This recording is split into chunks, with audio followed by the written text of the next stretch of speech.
네, 문재인 정부의 1호 공약이었던 공공부문 비정규직 제로 정책으로 대부분의 공기업이 정규직화를 단행했죠.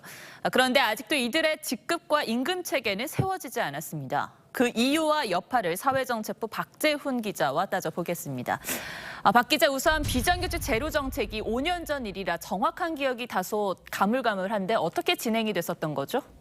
네, 문 전 대통령은 취임 이틀 만인 지난 2017년 5월 12일 첫 외부 일정으로 인천공항공사를 찾았습니다. 여기서 문 대통령은 비정규직 제로화를 약속했습니다. 한번 들어보시죠. 우선 공공부문부터 임기 내에 비정규직 제로 시대를 열겠다, 이렇게 약속을 드리겠습니다. 그런데 이후 5년간 문재인 정부는 정규직이 된 비정규직 근로자, 즉 공무직에 대한 승진 체계나 임금 체계를 마련하지 않았습니다. 인천공항에 갔던 장면을 보니까 당시 공정 논란이 일면서 부러진 펜 운동도 일었던 그 기억이 조금 생생하게 납니다. 그런데 아직도 왜 이 기본적인 체계가 마련되지 않은 겁니까? 네, 이 문제를 다루는 곳이 고용노동부의 공무직위원회입니다. 만약 2017년 문 전 대통령 선언 직후 만들어졌다면 상황은 달랐을 겁니다. 그런데 노동부는 문 전 대통령 선언이 나온 지 거의 3년이 지난 2020년 3월에야 위원회를 구성했습니다.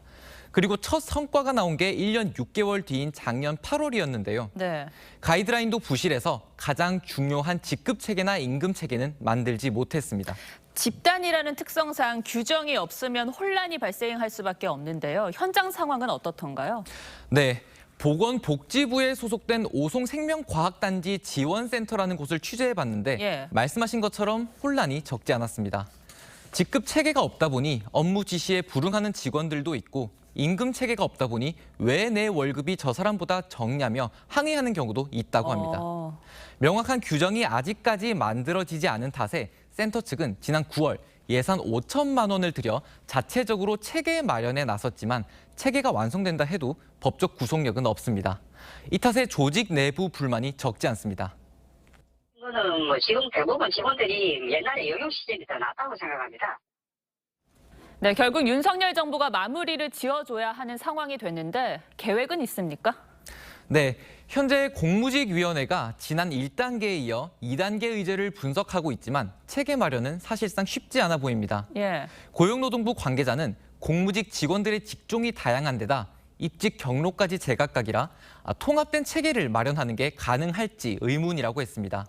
공무원의 경우 일반직, 경찰직, 소방직, 교육직 등 다양한 직종에 따라 저마다의 체계가 있지만 공무직의 경우엔 청소, 경비, 조경 등 다양한 직종이 한 곳에서 같이 근무하다 보니 통일된 기준 마련은 지난한 작업이란 겁니다. 게다가 위원회는 내년 3월로 종료되는데 아직 연장이 안 된 상태라 규정 완성까지는 첩첩산 중입니다. 위원회 작동부터 원활하게 진행되는 게 우선인 것 같군요. 네, 박 기자 잘 들었습니다.